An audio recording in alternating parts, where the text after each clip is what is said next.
नमस्कार दोस्तों, हमारे YouTube चैनल आध्यात्मिक ज्ञान टेक में आपका स्वागत है। इस चैनल के माध्यम से अध्यात्म ज्ञान प्राप्त करने के लिए चैनल को सब्सक्राइब करें, वीडियो को लाइक करें, शेयर करें तथा कमेंट करें। दोस्तों, श्रीमद् भागवत गीता के अंतर्गत हम लोग आध्यात्मिक ज्ञान अध्ययन कर रहे हैं। लेकिन हम लोग आध्यात्मिक ज्ञान क्यों अध्ययन कर रहे हैं, इसके बारे में हमको भली भांति हम लोगों को मालूम होना चाहिए कि हम लोग आध्यात्मिक ज्ञान क्यों अध्ययन करते हैं। आध्यात्मिक ज्ञान अध्ययन करने से क्या लाभ है।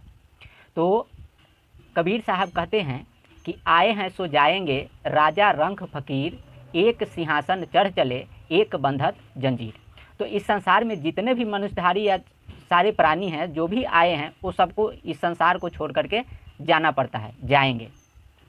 लेकिन जाने में फ़र्क होता है। जो आध्यात्मिक साधना करता है और तत्वज्ञान प्राप्त करके गुरु बना करके आध्यात्मिक साधना करता है, वह विमान पे बैठ करके अमर लोक को प्राप्त करता है, अमर लोक को जाता है, या जिस देव का जैसा भक्ति करता है उस लोक को जाता है।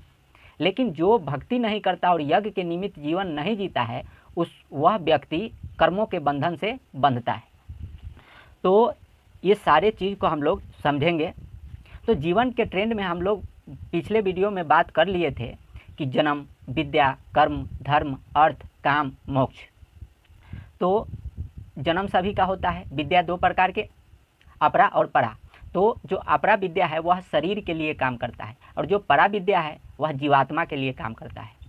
जो परा विद्या का साइड है आध्यात्मिक, आत्मिक, परमात्मिक, रियल लाइफ और एक्सपीरियंस, यह परा विद्या का साइड है, जिसके द्वारा जीवात्मा को मोक्ष प्राप्त होता है, सद्गति होता है।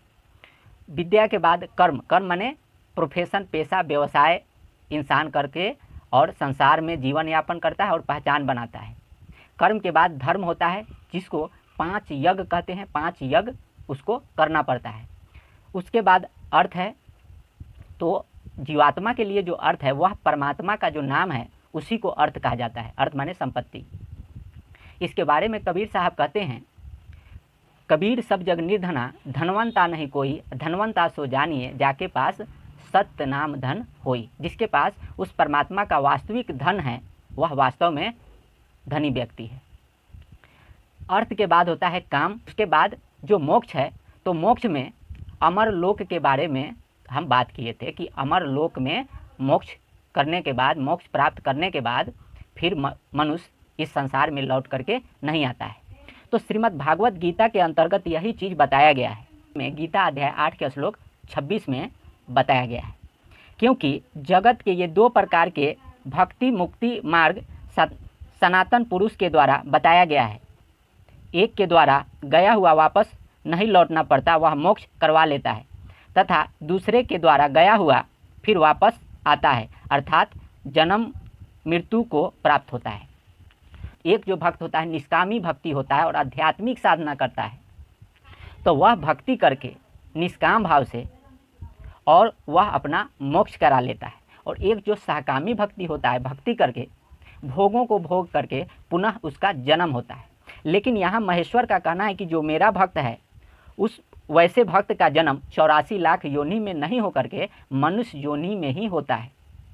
तो देवताओं के डेजिनेशन में हम लोग देवता, भगवान, ईश्वर, परमेश्वर, पार ब्रह्म परमेश्वर, इन चीज़ के बारे में पहले से हम बात करते आए। तो उसमें से ब्रह्म 2 प्रकार के होते हैं, सगुण ब्रह्म और निर्गुण ब्रह्म। तो सगुण ब्रह्म को महेश्वर, ईश, ओम कहा जाता है। तो जो महेश्वर का जो लोकांतर है वह आवागमन में है। महेश्वर का जो लोक है वह बनता है और नाश होता है। तो महेश्वर के अंतर्गत जो सदग्रंथ है वह 4 वेद आता है। तो हम लोग जैसे पृथ्वी पे बैठे हुए हैं, तो पृथ्वी पर से नीचे 7 लोक और ऊपर 7 लोक। तो 7 लोक में सबसे ऊपर का जो लोक है वह सत्यलोक है। तो ये ब्रह्मा जी के अंतर्गत हो गया। फिर विष्णु जी का फिर ऐसे लोक है। फिर शंकर जी और रुद्र जी महेश्वर का लोक है। और महेश्वर के लोक के बाद महाविष्णु जी का लोक आता है। फिर इसी प्रकार से गर्भोदकाशाही विष्णु जी का लोक आता है, और फिर इसी प्रकार से क्षीरदकाशाही विष्णु जी का लोक आता है, और फिर महेश्वर का लोक है। तो जो महाविष्णु जी के अंतर्गत जो ग्रंथ है उसको साम वेद के अंतर्गत रखा जाता है। फिर गर्भोदकाशयी विष्णु जी के अंतर्गत जो सदग्रंथ है उसको ऋग वेद के अंतर्गत रखा जाता है। और जो क्षीरदकाशयी विष्णु जी, जिनको दो भुजा के भगवान कहते हैं, वास्तव में विष्णु जी जिनको कहते हैं, जो तप करके 64,000 दिव्य वर्ष तक तप करके महतत्व प्राप्त किए, तो उस क्षीरदकाशयी विष्णु जी जो दो भुजा के भगवान हैं, उनके अंतर्गत जो ग्रंथ आता है उसको यजुर्वेद के अंतर्गत रखा जाता है। और जो महेश्वर का लोक है, महेश्वर और माता दुर्गा जी, तो उनके अंतर्गत जो ग्रंथ है और उनका जो लोकांतर है उसको अथर्ववेद के अंतर्गत आता है। इसको सहकामी पुरुष के अंतर्गत वेद कहा जाता है, यानी कि कामना को भोगने के लिए और इच्छा पूर्ति करने के लिए। तो ये इसको सगुण ब्रह्म के अंतर्गत ये चारों वेद को रखा गया है, सामवेद, ऋग्वेद, यजुर्वेद और अथर्ववेद। उसी प्रकार से जो दूसरा ब्रह्म जिसको निर्गुण ब्रह्म कहा जाता है, देव निरंजन, उनका 4 कतेब आता है। तो 4 कतेब जो है उसको भी हम लोग समझ लेते हैं। तो 4 कतेब में जबूर, जो जबूर किताब है वह दाऊद पैगंबर के द्वारा ये जबूर किताब है, मूसा पैगंबर के द्वारा है। और इंजिल किताब ईसा पैगंबर के द्वारा ये किताब है। और कुरान किताब यानी कि फुरकान किताब, यह मुस्तफ़ा पैगंबर हजरत मोहम्मद जी पैगंबर के द्वारा यह निर्गुण ब्रह्म का, यह ईश्वर का बुक है।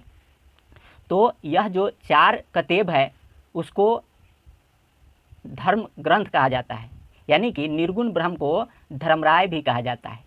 तो धर्मशास्त्र इसको कहा जाता है। और जो वेद है उसको कर्मशास्त्र कहा जाता है। चारों वेद, ऋग्वेद, यजुर्वेद, सामवेद, अथर्ववेद को कर्म ग्रंथ कहा जाता है। और जो 4 कतेब है उसको धर्म ग्रंथ कहा जाता है, धर्मशास्त्र कहा जाता है। तो धर्मशास्त्र जबूर, तौरात, इंजिल और कुरान, यह 4 कतेब कहा जाता है, जो कि ब्रह्म भगवान के अंतर्गत ये चीज़ है। तो ये जो महेश्वर का जो ये ग्रंथ है 4 वेद, इसके पढ़ने वाले और इसके वेदों में बताए गए यज्ञ और कर्म कांड करने वाले जो व्यक्ति हैं उसको पुनः दोबारा इस संसार में महेश्वर के लोगों को भोगने के बाद उसका जब जन्म होता है तो मनुष्य शरीर में ही जन्म होता है। लेकिन जो दूसरा इसमें बताया गया कि दूसरे के द्वारा गया हुआ फिर वापस लौट करके नहीं आता, तो वह निर्गुण ब्रह्म ईश्वर के द्वारा उसको कहा गया है। क्योंकि इसके बारे में जो भेद है उसको हम लोग समझ लेते हैं। जो ब्रह्म भगवान के अंतर्गत 5 कृत्य हैं, 5 काम हैं इनके अंतर्गत। तो 5 काम में सृष्टि, पालन, संहार, तिरोभाव और अनुग्रह। तो जो अनुग्रह रूपी कृत्य है वह मोक्ष का काम है। तो जो अनुग्रह रूपी कृत्य है, काम है, उसको देव निरंजन के अतिरिक्त दूसरा कोई मोक्ष नहीं कर सकता यहाँ से। तो सृष्टि जो उत्पत्ति का काम है वो ब्रह्मा जी प्राप्त किए तप करके, पालन का काम विष्णु जी तप करके प्राप्त कर लिए, और संहार का काम रुद्र और शंकर जी प्राप्त कर लिए। और तिरोभाव का अर्थ होता है प्राणों का अतिक्रमण। तो जैसे श्वास शरीर में जा रहा है और बाहर आ रहा है, इसके पीछे जो एनर्जी वर्क कर रहा है उसको कहते हैं प्राणों का अतिक्रमण। तो इस प्राणों के अतिक्रमण वाले कार्य को संभालने वाले जो देव हैं उनको महेश्वर, ईश, ओम कहते हैं। तो ये महेश्वर का काम है प्राणों का अतिक्रमण। और 5वां कृत्य है, 5वां जो काम है वह अनुग्रह रूपी कृत्य यानी कि मोक्ष देने का काम वह देव निरंजन संभालते हैं। तो देव निरंजन का जो इस संसार में धर्मशास्त्र है वह 4 कतेब के नाम से कहा जाता है, जो निर्गुण ब्रह्म का सदग्रंथ है। और निर्गुण ब्रह्म को धर्मराय भी कहा जाता है। तो जो धर्मशास्त्र है वह 4 कतेब के नाम से कहा जाता है, जबूर, तौरात, इंजिल और कुरान, फुरकान किताब भी कहा जाता है। तो इस मार्ग को यानी कि निर्गुण ब्रह्म को पकड़ने वाले मार्ग को और आध्यात्मिक साधना निष्काम भाव से करने वाले भक्त को ये निर्गुण ब्रह्म मोक्ष देते हैं और उसका आवागमन खत्म हो जाता है, जिसके बारे में गीता अध्याय 8 के श्लोक 26 में कहा गया, क्योंकि जगत के ये 2 प्रकार के भक्ति मुक्ति मार्ग सनातन पुरुष के द्वारा बताया गया है। एक के द्वारा गया हुआ वापस नहीं लौटना पड़ता, वह मोक्ष करवा लेता है, तथा दूसरे के द्वारा गया हुआ फिर वापस आता है, अर्थात जन्म मृत्यु को प्राप्त होता है। तो इस संसार से, पिंड देश से जो मुक्ति देने का जिनको अधिकार है, वह देव निरंजन ब्रह्म पुरुष को है, जिनको धर्मराय भी कहा जाता है। उनके अतिरिक्त यहाँ से मुक्ति देने का अधिकार किसी भी देवता को, भगवान को, ईश को नहीं है। तो ये बात हम लोग समझ लिए। लेकिन हम लोगों के जो ड्रीम में है वह अमर लोक है, और मोक्ष में हम लोग अमर लोक लिखते हैं कि मोक्ष में हमको अमर लोक जाना है। तो अमर लोक के विषय में हम लोग जानेंगे कि वह कौन कौन सा स्टेशन आता है, उसके बारे में संत लोग भी बताए हैं, उसको भी हम लोग चर्चा करके समझ लेते हैं। तो उसके बारे में, जैसे कि यहाँ से ब्रह्म भगवान की तरफ से हम लोग मोक्ष कराएंगे, उसके बारे में संत भी बताते हैं, और कबीर साहब के ग्रंथ में भी भली भांति बताया गया, और सारे संत यही बात बताते हैं। इसमें गरीबदास जी कहते हैं कि मन तू चल रे सुख के सागर, जहाँ शब्द सिंधु रत्नाकर, कोटि जन्म जुग भरमत हो गए, कछुना हाथ लगा रे, कुक्कर सुक्कर खर भया बौरे, कौआ हंस बुगारे, कोटि जन्म जुग राजा किन्हा, मिटी न मन की आशा, भिक्षुक होकर दर दर हांड्या, मिला न निर्गुण रासा। तो कुक्कर माने कुत्ता होता है, सुकर माने सुअर होता है, खर माने गधा होता है। तो ये सारे योनि को हम लोगों ने भोगा, फिर भी उस परमात्मा के मार्ग को नहीं जाने, जो कि परम संत के माध्यम से ही वह चीज़ जाना जाता है। तो वही यह संत गरीबदास जी यहाँ बता रहे हैं कि भिक्षुक होकर दर दर हांड्या, मिला न निर्गुण रासा, इंद्र कुबेर ईश की पदवी, ब्रह्मा वरुण धर्मराया, विष्णुनाथ के पुर को पहुँचा, बहुर अपूठा आया, असंख्य जन्म जुग मरते हो गए, जीवत क्यों ना मरे रे, द्वादश मध्य महल मठबौड़े, बहुर न देह धरे रे। द्वादश माने 12 होता है, यानी कि 12 स्टेशन को हम लोगों को समझना पड़ेगा कि वह 12 स्थान कौन कौन सा आएगा, जिसके माध्यम से हम लोगों का मोक्ष होगा। उस मार्ग को बता रहे हैं ये गरीबदास जी कि द्वादश मध्य महल मठबौड़े, बहुर न देह धरे रे, दोजख भीष्ट सभे ते देखे, दोजख माने नरक होता है, भीष्ट माने स्वर्ग होता है, सभे ते देखे, राजपाट के रसिया, त्रिलोकी से त्रिपत नाही, यह मन भोगी खसिया, सतगुरु मिले तो इच्छा मेटे, पदमिल पदही समाना, चलहंसा उस देश पठाऊं, जहाँ आदि अमर अस्थाना, चार मुक्ति जहाँ चंपी करती, माया हो रही दासी, दास गरीब अभय पद पर से, मिले राम अविनाशी। तो जो अविनाशी परमात्मा है, अमर परमात्मा, उनको नियक्षर ब्रह्म, पार ब्रह्म, अनादि ब्रह्म कबीर देव के नाम से जाना जाता है। वह परमात्मा जो अनादि ब्रह्म कबीर देव नियक्षर ब्रह्म हैं, उनका जो लोक है वह अमर लोक में है, अमर लोक है। और अमर लोक में जाने के बाद जीव हमेशा हमेशा के लिए सब दुखों से, जरा मरण वृद्धावस्था और सब प्रकार के दुखों से, आवागमन से हमेशा के लिए छूट जाता है। वहाँ कोई पीड़ा नहीं, कोई शोक नहीं, कोई दुख नहीं, न बुढ़ापा है, न मृत्यु है, न रोग है। तो वह जो लोक है वह अमर लोक है, अमर परमात्मा कबीर देव का लोक है, जिसके बारे में हम लोग जानेंगे। और वो जो उसके बारे में जाने के लिए देव निरंजन आगे से हम लोगों को छोड़ देंगे, तो उस चीज़ को हम लोग समझ लेते हैं। तो जो 12 जो द्वादश स्थान है, जो 12 स्थान है, उस चीज़ को हम लोग समझ लेते हैं, जो कि ब्रह्म भगवान के तरफ से वो चीज़ है। क्योंकि सगुण ब्रह्म महेश्वर का जो भी है उसको तो आना पड़ता है इस संसार में, लेकिन ब्रह्म भगवान जो देव निरंजन हैं वो मोक्ष करते हैं। तो उस लाइन को निष्काम भक्ति करने से और आध्यात्मिक साधना करने से ये ब्रह्म भगवान छोड़ते हैं, और धर्म के मार्ग पे चलने से। तो नासूत मुकाम, ये जो पहला है नासूत मुकाम, दाऊद पैगंबर जबूर किताब। दूसरा है मलाकूत मुकाम, मूसा पैगंबर तौरात किताब। तीसरा है जबरूत मुकाम, ईसा पैगंबर इंजिल किताब। चौथा है मुकाम, याहूत मुकाम, मुस्तफ़ा पैगंबर फुरकान किताब, यह ब्रह्म देव निरंजन ईश्वर का लोक है, जिसको कुरान किताब भी कहा जाता है। यहाँ से हजरत मोहम्मद जी कुरान रूपी ग्रंथ को देने के लिए इस संसार में आए थे, ईश्वर के लोक से। फिर पांचवा है लाहूत मुकाम, अक्षर पुरुष का लोक है। तो ये जो अक्षर पुरुष के लोक का और इन चीज़ों और आगे इस स्थान के बारे में कबीर साहब के कबीर सागर ग्रंथ में बताया गया है। लाहूत मुकाम, पांचवा लाहूत मुकाम अक्षर पुरुष, छठा हाहूत मुकाम अचिंत पुरुष, सातवां बाहूत मुकाम सोहम पुरुष, आठवां साहूत मुकाम इच्छा पुरुष, नौवां राहूत मुकाम सुरती का स्थान है, 10वां जाहूत मुकाम अंकुर पुरुष का स्थान है, 11वां आहूत मुकाम सहज दास का स्थान है और 12वां अमरलोक सतपुरुष जी का स्थान है।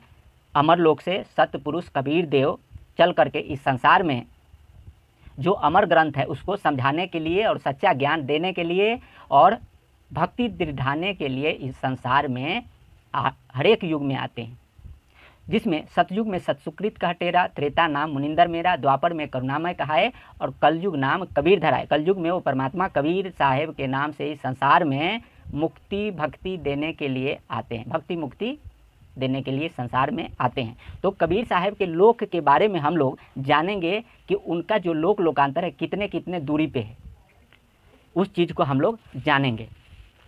तो दाऊद पैगंबर जबूर किताब नासूत मुकाम पृथ्वी लोक से, जैसे हम लोग बात कर रहे हैं, इस पृथ्वी लोक से 36,000 योजन ऊपर है। दूसरा है तौरात किताब मूसा पैगंबर, तो यह नासूत मुकाम से 24,000 योजन ऊंचा है। मलाकूत मुकाम, जहाँ से तौरात किताब ये मूसा पैगंबर आए थे, मलाकूत मुकाम। तीसरा है ईसा पैगंबर इंजिल किताब, मलाकूत मुकाम से 18 करोड़ योजन ऊंचा जबरूत मुकाम। फिर चौथा है ब्रह्म ईश्वर का लोक है, जिसको देव निरंजन कहते हैं, धर्मराय भी इन्हीं को कहा जाता है। मुस्तफ़ा पैगंबर फुरकान किताब या कुरान किताब, तो इस स्थान को ये जबरूत मुकाम से 44 करोड़ योजन याहूत मुकाम है। जो अक्षर पुरुष का स्थान है वो याहूत मुकाम से 88 करोड़ योजन ऊंचा लाहूत मुकाम है। फिर छठा है अचिंत का लोक, तो अक्षर पुरुष के लोक से 1 असंख्य योजन ऊपर हाहूत मुकाम है। फिर सातवां सोहम पुरुष का स्थान है। अचिंत के लोक से 3 असंख्य योजन ऊपर बाहूत मुकाम है। 8वां इच्छा पुरुष का स्थान, सोहम पुरुष के स्थान से 5 असंख्य योजन ऊपर साहूत मुकाम है। फिर 9वां सुरती का स्थान, इच्छा पुरुष के स्थान से 4 असंख्य योजन ऊपर राहूत मुकाम है। फिर 10वां अंकुर पुरुष का स्थान, सुरती के स्थान से 4 असंख्य योजन ऊपर जाहूत मुकाम है। 11वां सहज दास का स्थान,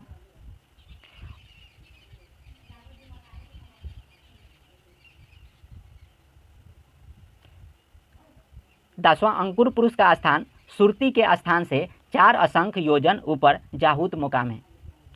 11वां सहज दास का स्थान, अंकुर पुरुष के स्थान से 10 असंख्य लाख योजन ऊपर आहूत मुकाम है।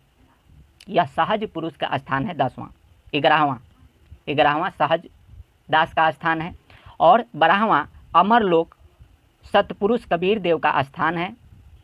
यहाँ पर परमात्मा सतपुरुष राजा के समान सिंहासन पर विराजमान हैं तथा एक हंस का प्रकाश 16 सूर्य के इतना तथा हंसनी का प्रकाश 4 सूर्य के इतना है। सहज दास के स्थान से 10 लाख असंख्य योजन ऊपर अमरलोक है। तो सहज दास के स्थान से 10 लाख असंख्य योजन ऊपर सतपुरुष कबीर देव का स्थान है।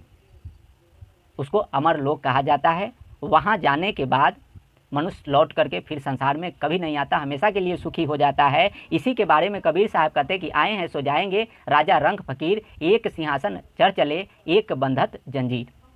तो वह जो अमर परमात्मा है वो निरक्षर ब्रह्म कबीर देव है, जिसके बारे में श्रीमद् भागवत गीता में बताया गया है कि वह परमात्मा जो है अनन्य भक्ति से प्राप्त होने योग्य है। अनन्य भक्ति का मतलब ये है कि उसी परमात्मा में सारे यज्ञ कर्मों को समर्पित करना और उसी परमात्मा को पूज्य मान करके, पूज्य देव मान करके, पूजा स्थल पे विराजमान करके पूजा करना। तो उस परमात्मा के भक्ति करने वाले जो भक्त हैं, सत्साधक हैं, वह भक्त अमर लोक को जाते हैं।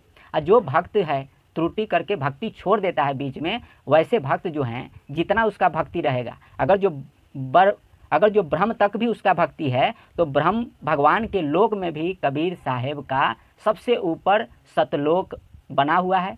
फिर वहाँ अपने भोगों को भोग करके अब फिर पृथ्वी पर आकर के सत्पुरुष की भक्ति करना स्टार्ट कर देता है। तो जो अधूरे भक्त हैं उसके लिए है, जो भक्ति पूरा कर लिया, कंप्लीट कर लिया, भक्ति सही से कर लिया, वैसे भक्ति को परमात्मा विमान पे बैठा करके अमर लोक में ले जाते हैं, तो कर रहे हैं। तो गीता अध्याय 8 के श्लोक 11 में, वेद के जानने वाले सहकामी भक्त जिस सच्चिदानंद घन सगुण ब्रह्म पद को अक्षर ओम शब्द स्वरूप मानकर राग द्वेष से रहित होकर यत्नशील भक्त जिस लोक में प्रवेश करते हैं, उस महेश्वर के लोक को चाहने वाले सगुण ब्रह्म के द्वारा बताए आचरण करने वाला उस महेश्वर के पद को मैं तेरे लिए संक्षेप में कहूँगा। तो जो महेश्वर के लोक में जाते हैं भक्त, जो वेदों के द्वारा भक्ति आराधना साधना करते हैं, उसके बारे में बताया गया। फिर गीता अध्याय 8 के श्लोक 12-13 में बताया गया कि सब प्रकार से मन को संयमी बना करके, इंद्रियों के द्वार को रोक करके तथा मन को आत्मा में संयम के बल से रोक कर प्राण को मस्तक में स्थापित करके आत्मज्ञान के द्वारा योग धारणा में स्थित होकर जो पुरुष ओम इस एक अक्षर ब्रह्म का उच्चारण करता हुआ मुझ सगुण ब्रह्म महेश्वर का सुमिरन करता हुआ शरीर का त्याग करते हुए जाता है, वह पुरुष मुझ सगुण ब्रह्म यानी सगुण ब्रह्म महेश्वर से मिलने वाले परम गति को ही प्राप्त होता है। तो ये ओम मंत्र के द्वारा जो अंत में शरीर त्याग करके जाएगा सुमिरन करते हुए, तो वह सगुण ब्रह्म महेश्वर के लोक में जाएगा। फिर गीता अध्याय 8 के श्लोक 14 में, हे अर्जुन, जो पुरुष मुझ में अनन्य चित्त होकर सदा ही निरंतर मेरा सुमिरन करता है, उस नित्य आध्यात्मिक साधक के लिए मैं सुलभ हूँ। तो जो सगुण ब्रह्म महेश्वर का भक्ति सुमिरन करता है, तो वो महेश्वर प्राप्ति के लिए सुलभ हैं, वो कठिनता से प्राप्त नहीं होते। फिर गीता अध्याय 8 के श्लोक 15 में, परम सिद्धि को प्राप्त महात्मा जन मुझ सगुण ब्रह्म महेश्वर के पद को प्राप्त प्राणी का जन्म दुखों के घर 84 लाख योनियों में अन्य योनि को न प्राप्त होकर के पुनर्जन्म में मनुष्य योनि को ही प्राप्त होता है। तो ये जो सगुण ब्रह्म महेश्वर की भक्ति करने वाले जो भक्त जन हैं, इस संसार में भक्ति करते हैं, सहकामी भक्त हैं, तो वैसा जो भक्त है वह भक्त महेश्वर के लोकों में जाता है और उसका पुनर्जन्म होता है। और जब जन्म होता है तो वैसे भक्त का जन्म जो है इस संसार में 84 लोक में 84 लाख योनि में नहीं होता, वह मनुष्य योनि में होता है, ब्राह्मण कुल में उसका जन्म होता है और फिर अपना भक्ति साधना आराधना अपना करते रहता है। फिर गीता अध्याय 8 के श्लोक 16 में, हे अर्जुन, ब्रह्मलोक पर्यंत सब लोग आवागमन में है, परंतु हे कुंती पुत्र अर्जुन, मुझ सगुण ब्रह्म महेश्वर के लोकों को प्राप्त प्राणी का जन्म 84 लाख योनि में न होकर के मनुष्य योनि में ही होता है। तो ये ब्रह्म लोक यानी ईश्वर के लोक पर्यंत जितना भी लोक लोकांतर है वह सब आवागमन में है। तो ये चीज़ गीता अध्याय 8 के श्लोक 26 में, क्योंकि जगत के ये दो प्रकार के भक्ति मुक्ति मार्ग सनातन पुरुष के द्वारा बताया गया है। एक के द्वारा गया हुआ वापस नहीं लौटना पड़ता, वह मोक्ष करवा लेता है, तथा दूसरे के द्वारा गया हुआ फिर वापस आता है, अर्थात जन्म मृत्यु को प्राप्त होता है। तो जो सगुण ब्रह्म महेश्वर के जो भक्त होते हैं, जिनका ओम नाम है, ओम की भक्ति करने वाले जो भक्त होते हैं, ओम को ही इष्ट मान करके भक्ति करते हैं, तो वैसे भक्त का जो मोक्ष होता है वह महेश्वर के लोक में जाते हैं। और महेश्वर के लोक में जाने के बाद अपने भोगों को भोगने के बाद उसका पुनर्जन्म होता है। तो जन्म होता है तो मनुष्य में ही होता है। लेकिन दूसरा जो है वो धर्मराय, जिनको ईश्वर कहते हैं, वो धर्म शास्त्र उनका 4 कतेब है। और ये जो महेश्वर सगुण ब्रह्म का है वो 4 वेद है। तो जो 4 कतेब उनका है, जबूर, तौरेत, इंजील और कुरान, फुरकान भी कहा जाता है। तो ये 4 जो कतेब है वह ईश्वर का ग्रंथ है, जिसको धर्मराय और धर्मशास्त्र कहा जाता है। तो वो आध्यात्मिक साधना निष्काम भाव से करने वाला जो भक्त होता है उसको देव निरंजन क्या करते हैं, उसको मोक्ष कर देते हैं, छोड़ देते हैं, फिर लौट करके दोबारा इस संसार में नहीं आता है। तो यह दूसरा मार्ग ये हो गया। फिर गीता अध्याय 8 के श्लोक 27 में, हे